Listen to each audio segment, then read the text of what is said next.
qui m'amène à mon sujet, parce que je ne parlerai pas de ça pendant un podcast long, ce qui m'amène à mon sujet du jour, la tolérance. Parce que, pourquoi parler de ça aujourd'hui? Parce que ce qu'on voit, justement, c'est une genre de levée de bouclier. Là, la droite conservatrice met en danger la démocratie, les gens sous-éduqués, édentés.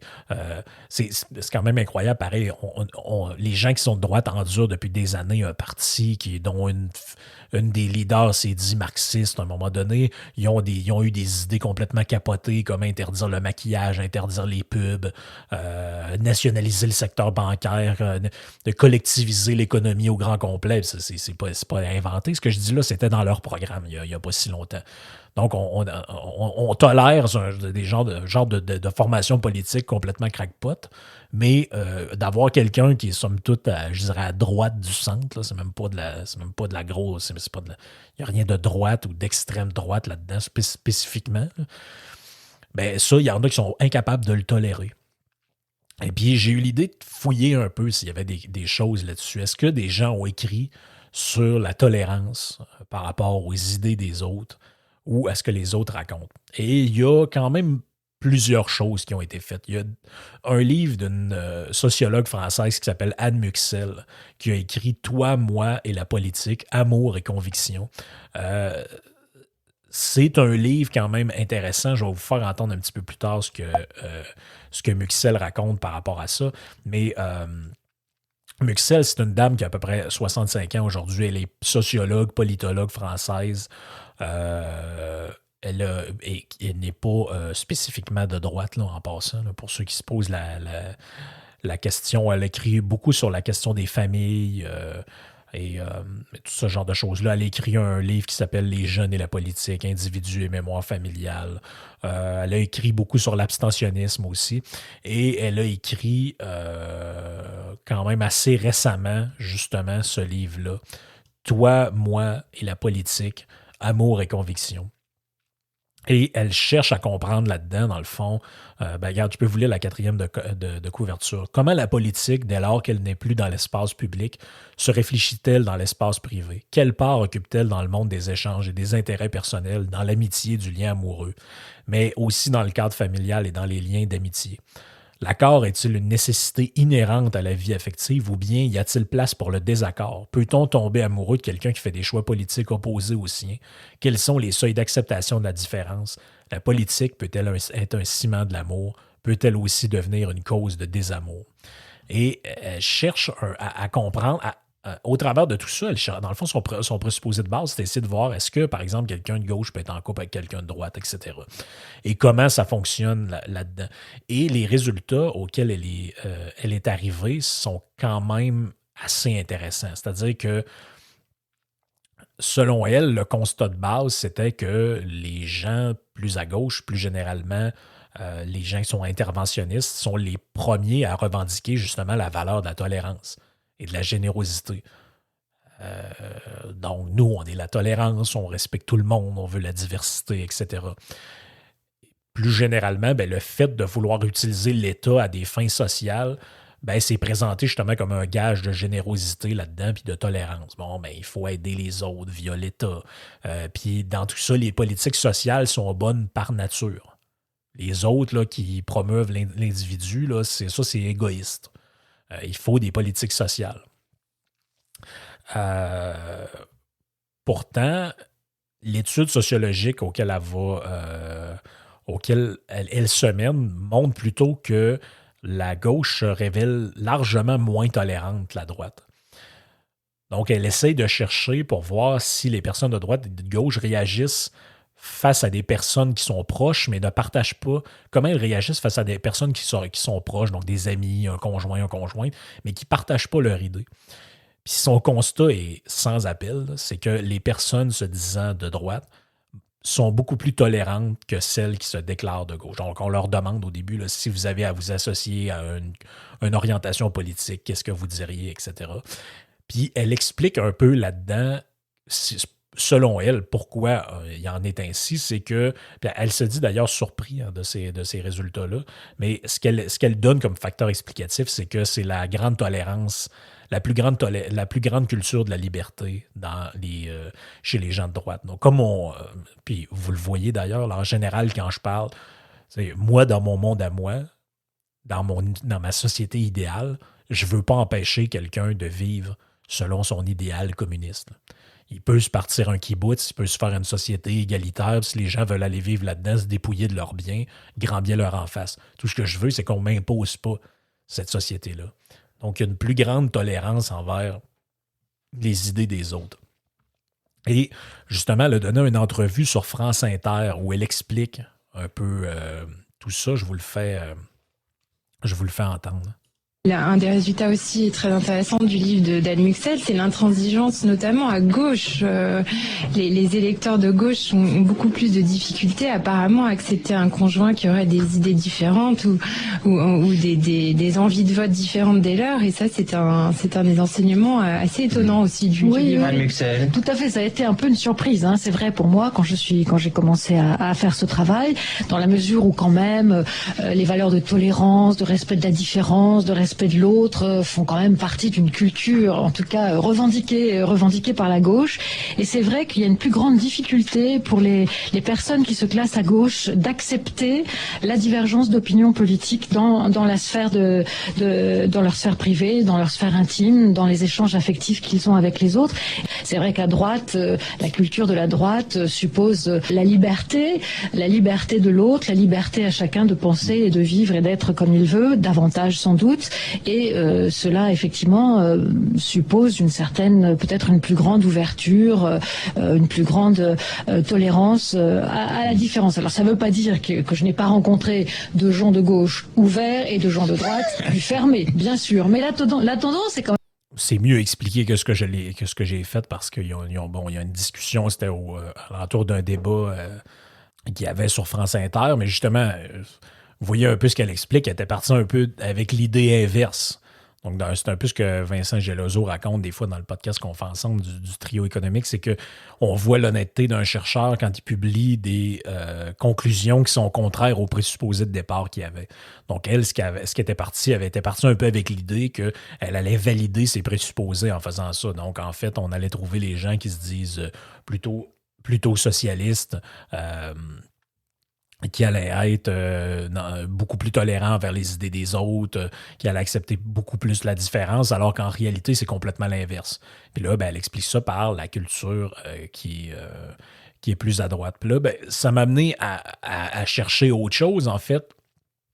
Ça, c'est dans un excellent article du journal Contrepoint qui date il y a quelques années, qui parle de ça, puis qui m'a amené vers cette piste-là. C'est...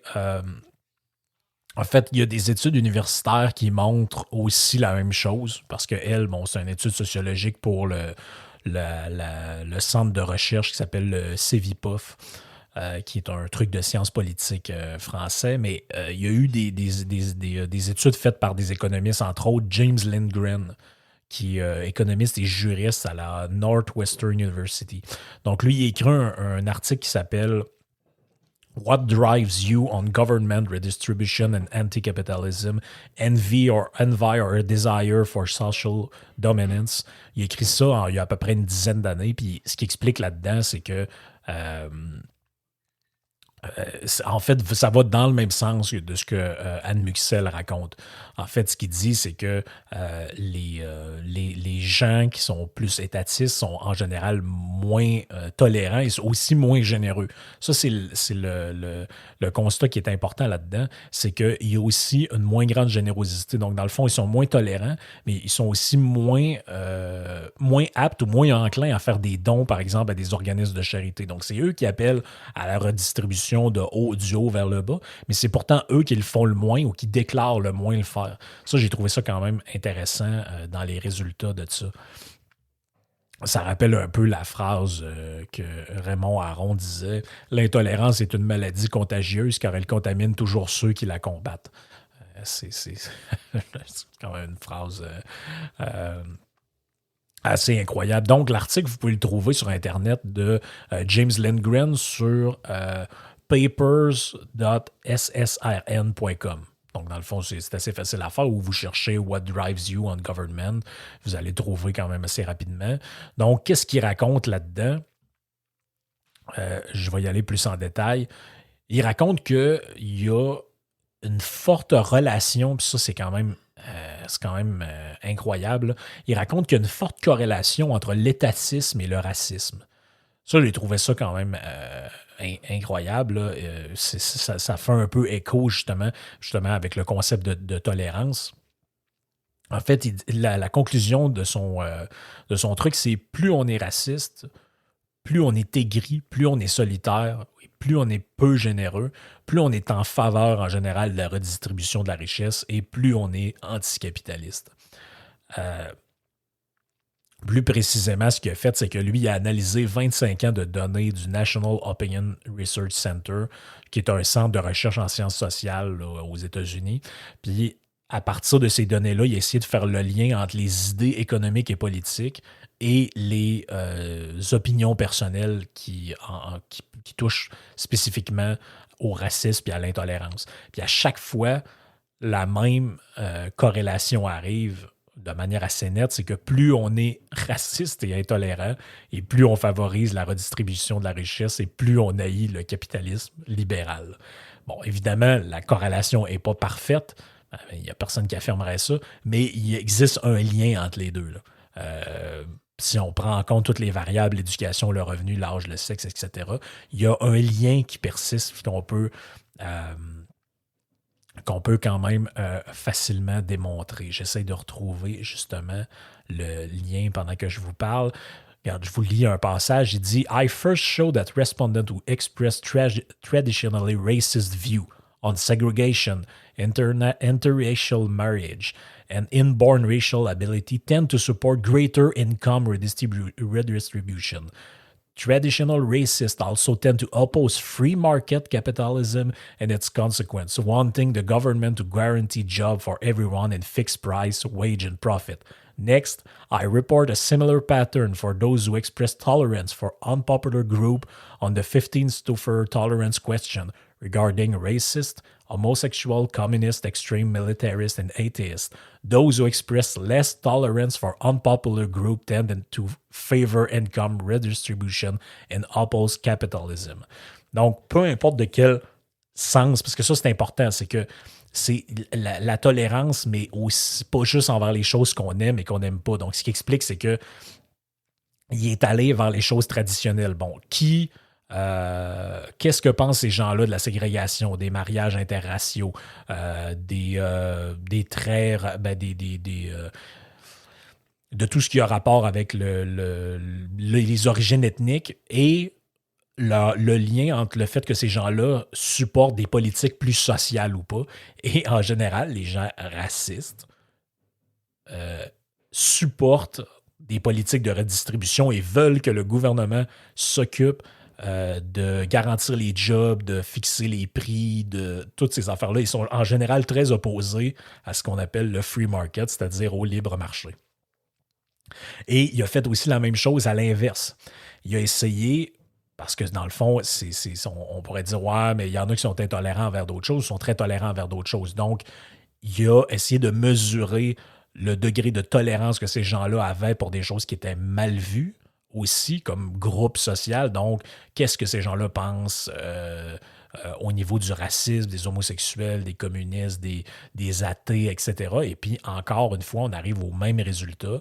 Ceux qui montrent le moins de tolérance pour des groupes qui sont impopulaires dans le temps, peu importe les juifs, les homosexuels, etc., c'est en général ceux qui sont le plus opposés au capitalisme. Ce qui va complètement à l'encontre de ce qu'on raconte en général, comme quoi les gens qui sont... en fait, tu as l'impression que quand tu es un free market, ça vient automatiquement avec l'étiquette de, je sais pas trop quoi, là, homophobe, contre le droit des femmes, etc. Alors qu'en réalité, la réalité est tout autre. Il dit aussi... quand on regarde les sondages qui sont faits, puis il parle des sondages précis qui ont été faits en 2002 et 2004, il dit General Survey anti-redistributionists were generally more likely to report altruist behavior. Donc, les gens qui sont plus opposés aux mesures redistributives de l'État, donc à l'État-providence, ont plus tendance personnellement à être des gens altruistes. Puis il dit en particulier ceux qui sont opposés justement au mode de redistribution, donc à l'État social-démocrate, etc., ils sont plus susceptibles de donner à des organismes de charité, à des organisations religieuses ou à des candidats politiques. Dans le fond, ils sont aussi they were more likely to engage in was giving money to a homeless person on the street. Donc, ça montre qu'ils sont plus enclins à donner de l'argent à des gens homeless que des gens qui ne le sont pas. Mais bref, toute l'étude, vous pouvez la lire, c'est disponible sur Internet, là, ça fait 40 pages, c'est pas si long que ça, puis c'est super intéressant, là, mais ça vous montre quand même c'est quand même incroyable, là, ça va complètement à l'inverse de ce qu'on raconte. Là. Donc, ce qu'il dit un peu là-dedans aussi, c'est que, en fait, les idées collectivistes rendent d'une certaine manière aigries. Parce qu'on s'attend à ce que l'État prenne tout en charge. On s'attend. Pourquoi il faudrait que je donne de l'argent aux autres? Là? C'est la job du gouvernement de faire ça. Là. Puis c'est ça. L'autre conclusion intéressante de l'étude, puis c'est la même chose dans le bouquin de Muxel, c'est l'idée que les tenants les plus ardents d'une politique de redistribution, en fait, sont jusqu'à 3 fois plus à risque que la moyenne d'être en colère, d'être triste, de vivre de la solitude ou encore de la dépression. Et en général, dans les sondages, donc dans ceux qui sont cités, entre autres par James Landgren, il montre que les gens qui sont opposés à la redistribution, qui ne se définissent pas comme socialistes, puis qui se définissent plus comme des libéraux d'un point de vue économique, se déclarent en général plus heureux ou plus satisfaits.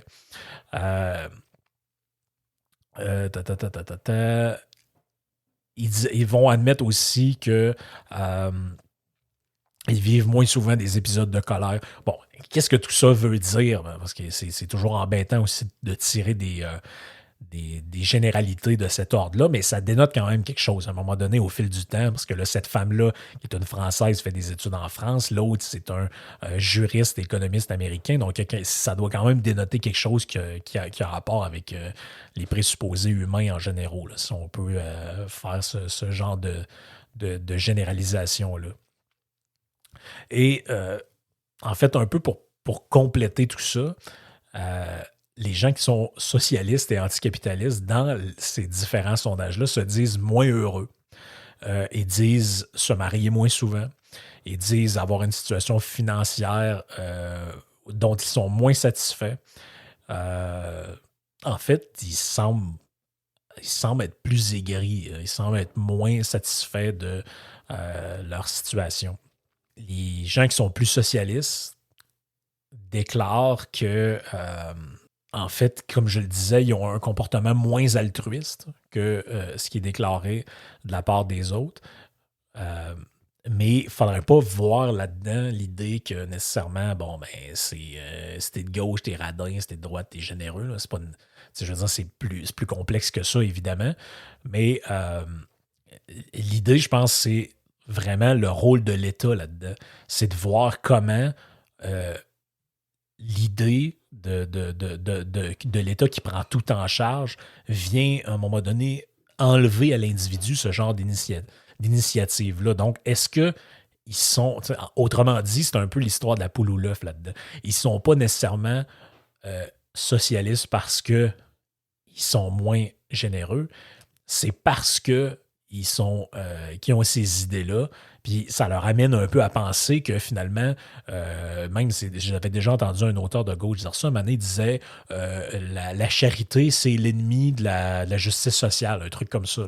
En gros, que dans le fond, les gens qui pensent qu'ils aident les autres en donnant des paniers d'épicerie puis en faisant des dons, dans le fond, ce qu'ils ne comprennent pas, c'est que le problème, c'est eux, puis il faut qu'il y ait plus d'impôts, puis etc. Donc ça, c'est des opinions qui peuvent s'entendre, là, quand même de part et d'autre. Là. Il y a aussi un autre truc qui est intéressant là-dedans, puis ça vient directement d'un économiste. Ça vient de Arthur Brooke, qui est docteur en économie. Donc, Arthur Brooke, c'est un prof à Harvard. En tout cas, je pense qu'il l'est depuis 2019. Mais avant ça, il a enseigné au Georgia State University puis à Syracuse University. Donc, associé en général plutôt, je dirais, au mouvement libertarien. Ou en tout cas, c'est plutôt un économiste là, conservative, là, si on veut. Et lui, d'ailleurs, justement, il y avait un truc, il président maintenant un truc qui était comme en hommage à Ayn Rand. Mais lui, il a écrit en 2006 un livre qui s'appelle Who Really Cares, que vous pouvez trouver là, sur Amazon quand même assez facilement. Puis je pense que c'est un écho à quelque chose que Thomas Sowell avait déjà écrit, qui portait le même nom, en tout cas, quelque chose comme ça. Mais dans le fond, c'est la version de 2007 que vous pouvez quand même trouver quand même assez facilement là, sur Internet. Donc, Arthur C. Brooke, Who Really Cares, avec une préface de James Wilson. Qu'est-ce qu'il explique dans ce livre-là? En fait, ce qu'il étudie, en gros, c'est les comportements respectifs des conservateurs puis ce qu'on appelle les liberals, là, mais donc dans le fond de la gauche et de la droite aux États-Unis. Les conservateurs, les liberals.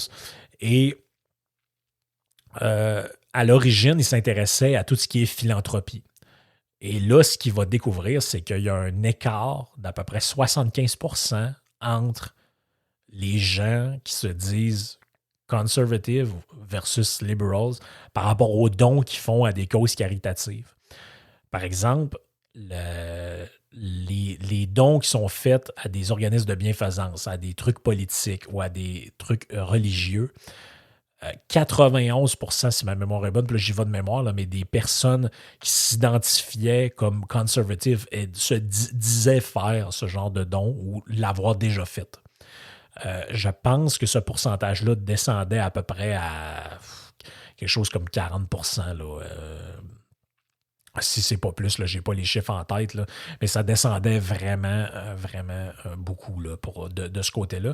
Puis ce genre de résultat-là a été aussi publié par Jason Lillis et William Donoghue dans un chapitre d'un livre qui s'appelle Destructive Trend in Mental Health, mais le chapitre s'appelle Social Justice and Community Psychology. Puis là, il essaie de voir, dans le fond, la perception de la justice sociale chez les gens en fonction de leur biais politique. Dans le fond, si tu es un libéral ou un conservateur au sens américain du terme, comment tu vois exactement ces trucs-là? Puis je dirais qu'ils arrivent à peu près au même résultat, dans le fond. Et qu'est-ce que Brooke, dans le fond, ce qu'il affirme là-dedans, c'est que ceux qui pensent que le gouvernement devrait faire plus pour redistribuer les revenus sont moins susceptibles de donner à des causes caritatives. Ceux qui pensent que le gouvernement a moins de rôle à jouer dans cette redistribution ont plus tendance à le faire. On dirait que c'est quand même logique, mais c'est quand même un peu paradoxal que les gens qui appellent à la redistribution ne le fassent pas eux-mêmes. C'est comme si, dans le fond, c'est comme si le fardeau de la redistribution de la richesse, ça devait incomber aux autres. Ou la même chose pour la tolérance. Dans le fond, il faut tolérer tout le monde, mais moi, par exemple, je tolère personne qui n'a pas mes idées. C'était quand même assez paradoxal. Il dit aussi là-dedans, puis ça avait rapport avec toute une analyse de la famille, c'est que les couples qui élèvent des enfants, en général, ont plus tendance à donner aux autres. Ce qui peut paraître paradoxal parce que, dans le fond, si un homme et une femme, ou peu importe là, leur sexe, là, ils se mettent ensemble, donnent en couple, ils n'ont pas d'enfants, en général, ils vont avoir plus d'argent de disponible que ceux qui ont des enfants, à moins que vous viviez dans un système où il y a énormément d'allocations parentales, là, mais en général, ça coûte quand même cher avoir des enfants, donc vous devriez avoir moins d'enfants disponibles. Puis lui, ce qui est venu à la conclusion dans son livre, Arthur C. Brooke, c'est que en fait, plus les familles sont nombreuses, plus les gens donnent. En fait, même chez les dons sont visibles en général à des organismes caritatifs, puis même le bénévolat va être comme ça au sein des familles qui sont quand même beaucoup plus nombreuses. Et aussi, l'autre qui est intéressante, puis ça c'est la conclusion, je dirais peut-être la plus controversée de son affaire, c'est que les conservateurs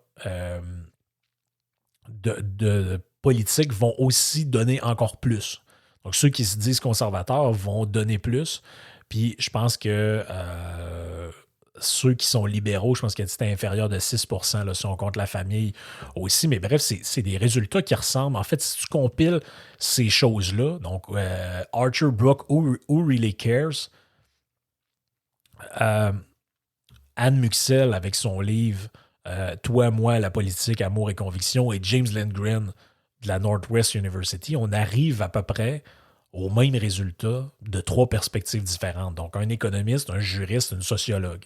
Donc, c'est quand même, il doit y avoir quelque chose là-dedans qui est un peu de l'ordre de la vérité. Je ne sais pas si ça existe au Québec, puis on peut le voir, mais à quelque part, c'est pas nécessairement faux.